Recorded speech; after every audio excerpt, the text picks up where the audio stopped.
কোনো রকম শাহজাহানের গ্রেফতারিতে কোনো স্থগিতাদেশ নেই, যেটা আদালত জানিয়ে দিয়েছে, এবং এরপর আদালতকে ধন্যবাদ জানাচ্ছে শাসক দল, এবং শাসক দল বলছে যে 7 দিনের মধ্যে গ্রেফতার হবে শেখ শাহজাহান।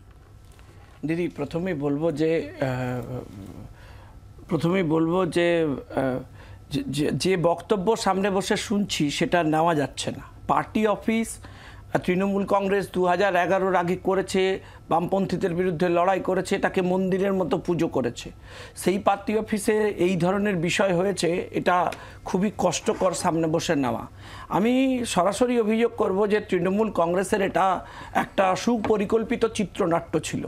তারা জানেন যে শাহজাহানে ওদের মুখ পুড়েছে, হাত পুড়েছে, সমগ্র অঙ্গ পুড়ে গেছে এবং ন্যূনতম মুখ দেখানোর জায়গা নেই। তাই ওনারা একটা প্লট ফ্রেম করেছেন এবং পুরো ব্যাপারটা কোর্টের ওপর দোষ চাপিয়েছেন। বাচ্চারাও জানে যে কোনো স্পেসিফিক ডিরেকশন ছিল না, ওকে গ্রেপ্তার করা যাবে না।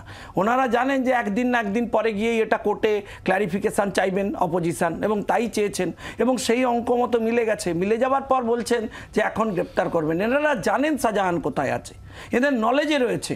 আমি মার্জনা করবেন, আপনি একটা খুব নির্দিষ্ট শব্দবন্ধ প্রয়োগ করেছেন যে অত্যন্ত দক্ষ এবং সুদক্ষ অফিসার হচ্ছেন, সুদক্ষ অফিসারের উদাহরণ হচ্ছে রাজীব কুমারের। আর এটাও আদর্শ উদাহরণ যে সেই রকম একজন অফিসার তৃণমূল কংগ্রেসের আন্ডারে কাজ করে কোন জায়গায় পৌঁছতে পারেন, তার আদর্শ উদাহরণ আমরা চোখের সামনে দেখতে পাচ্ছি।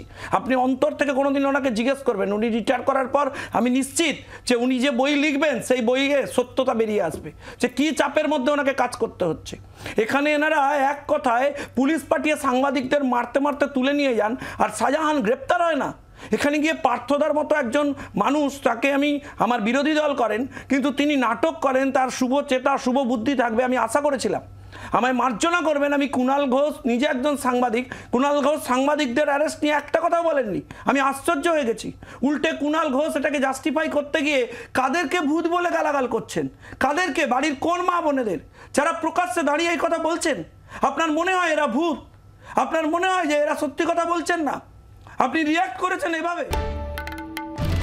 বাংলার আওয়াজ, বাঙালির আবেগ, জি 24 ঘন্টা।